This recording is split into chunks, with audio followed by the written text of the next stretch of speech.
Hey everyone, CloseCallSports.com. Interesting runner's passing situation that we're going to talk about. Watch this play. Too short, they're coming home, and they've got Collins in a rundown, and he will be tagged out. Boy, Salvi almost took Billy Hamilton with him. Madrigal alertly made it all the way to second base. So what's going to happen here is the Royals will challenge the call that was not made of runners passing. We're going to throw up the replay, try to look at it from that angle, see what you can see. He did exactly that. Gets in a rundown. Collins is able to run him all the way back. Salvi says, hey. You're not going anywhere. No. Look at Nick. He took his time, got a good footing in there.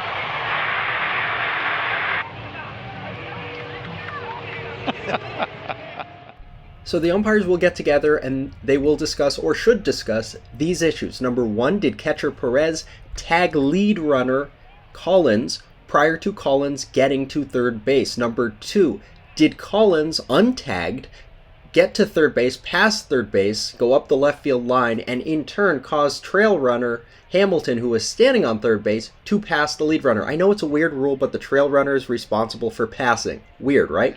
And third, assuming all of that has happened, there was no tag, did Collins abandon his effort to run the bases, or alternatively, run more than 3 feet out of his base path to avoid a tag? Right before he got to Billy Hamilton. Sure. See, this is why we want the home plate umpire or somebody to get a field mic and tell the crowd why they did and what they were talking. This is going to educate our fans more. It's going to bring another element into our game. It's going to be big. Just because we're not sure, we can speculate on what they're talking about, but why not do it like the NFL does it? They tell you what happened, what's going on, and all that. Thank you, HUD. We have been talking about this since 2017, T-Mac has said. Let's fix replay, give the crew chief a microphone. Thank you. Before he got to third base, usually both of them will go to third. Now, you can't force the runner off like Salvi's doing Hamilton right there. Yeah, for all of you who are saying technically the runner was non-contact with the base while being tagged, the fielder cannot push the runner off the base. He never went to the base with that angle. He ran right off the base. Okay, so here is our clip from a very similar play that happened in spring training that might clue you into the whole idea of runners passing. In a rundown between third and home, and they continue. Now they drop the ball, and we're going to get an out.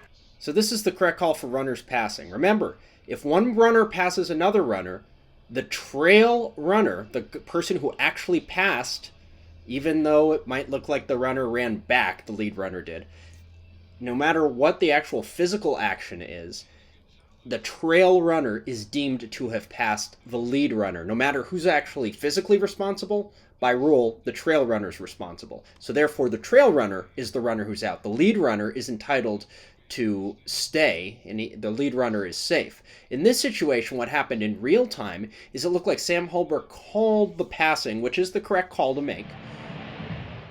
Okay, so the only thing Holbrook did wrong in the spring training play is call time. You don't call time for runners passing. Anywho, runners passing a base is in the umpire manual. They have a fantastic diagram with a dotted line that tells you when a runner is considered to have passed a base. And this works for both going to and coming from, going back to. The base is treated as a neutral zone, so that dot is sort of superimposed onto the backside of the base. But either way, it's very clear that the runner has passed third base here, and so there is a passing situation. The trail runner can be called out for that. But, as the replay's Twitter account says, they're looking to see if Perez, the catcher, tagged Collins, the lead runner. If there was a tag, Collins is out, and you don't have passing because that runner has already been put out. If there was no tag, then you do have runners passing, and on top of that, you have either abandonment or out of the base path, whatever they ended up calling, on Collins, so you would have a double play. This is the weirdest of weird situations where Perez, the catcher, would have been better served not tagging, not even attempting to tag Collins, because you'd have passing number one, and then you'd have Collins out for abandonment. You'd have a double play. But because Perez does his job and tries to tag the runner, you only at best can get one out here if the call stands and they deem that, oh, I don't know if he tagged him or not. Weird, right? When you run a runner back, he goes to the base and stays there, and let the umpire decide who's out. Correct. If you're on offense, just stay on the base. Don't abandon. In most situations, the trail runner's out. In force play situations, the lead is out. Angel Hernandez signals what happened. We go back to playing baseball, and this is a situation where the Royals don't get a double play because maybe Salvador Perez is too good at his job. That's really weird. Anyway, visit us online at closecallsports.com, Twitter and Facebook at closecallsports. Subscribe. Thanks for watching, and we'll see you on the site.